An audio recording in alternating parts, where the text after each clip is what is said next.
Mon mot de fin va s'adresser à 3 catégories de personnes, les artistes, les jeunes et les politiques. Ce sont les 3 acteurs de la paix dans un pays. Mon anecdote, je la raconte toujours chaque fois que l'occasion me permet d'en parler. C'était au Libéria pendant la guerre du Libéria. Un couvre-feu avait été décrété et l'ordre avait été donné d'abattre tout ce qu'on trouverait après minuit dehors.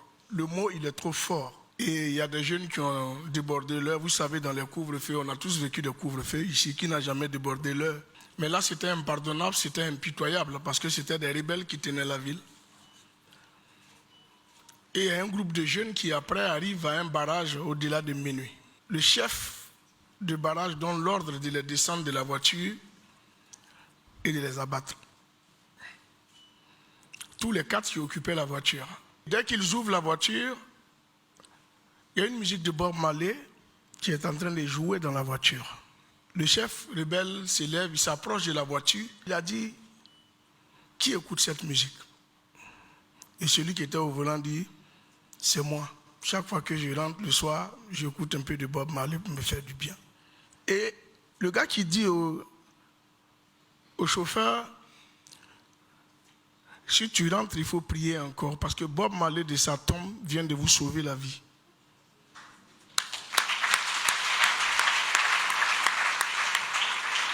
Tout simplement parce qu'une simple voix d'artiste pouvait changer la décision, pouvait changer la manière de voir de quelqu'un.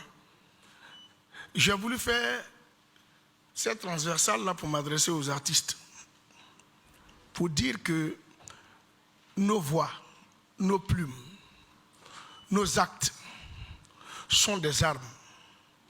On peut soit les utiliser pour la paix, soit les utiliser pour la guerre. Nous devons faire attention à ce que nous disons. Nous devons être des modèles. Chacun a son parti, chacun a son obédience. Nos fans ne partagent pas les mêmes partis, nos fans ne partagent pas les mêmes avis. Nos fans n'ont pas la même vision politique. Donc tout ce que nous pouvons dire ne fera que diviser. Nous devons jouer le rôle de fédérateur autour de nous. Ça, c'est les artistes. Pour les jeunes, moi, je n'ai pas 2 exemples. Je suis sur les réseaux sociaux avec vous. Pourquoi, quand il y a un match de l'AC contre l'Africa, quand il y a un match du Real de Madrid contre Barcelone, pourquoi à la fin des matchs, quand il y a victoire, on se taquine sur les réseaux sociaux? Soit on est Messi, soit on est Cristiano Ronaldo, soit on est Drogba, on est Eto'o, on rigole, on se taquine. Mais quand c'est PDCI qu'on est RHDP, on doit descendre avec des machettes dans la rue.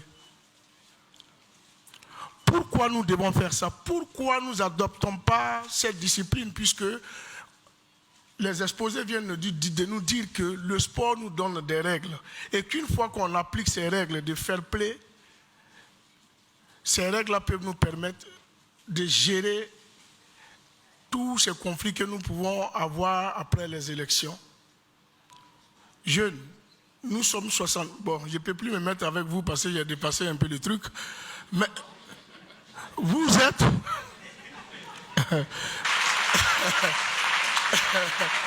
ben, vous êtes 70% de la population. Donc, en principe, la paix est plus dans votre main que dans la main des autres. Vous devez vous approprier ces valeurs cardinales-là que nos aînés viennent de vous donner. Vous devez avoir ça en main. Je vais passer même par vous pour m'adresser directement aussi aux politiques. Parce que généralement, on dit, quand il y a manipulé, c'est qu'il y a manipulateur. Vous jeunes, vous devez comprendre. Vous politiciens, pardon, essayez d'arrêter de manipuler la masse populaire quand ça ne joue pas en votre faveur. Une élection, on peut la perdre et ne pas mourir.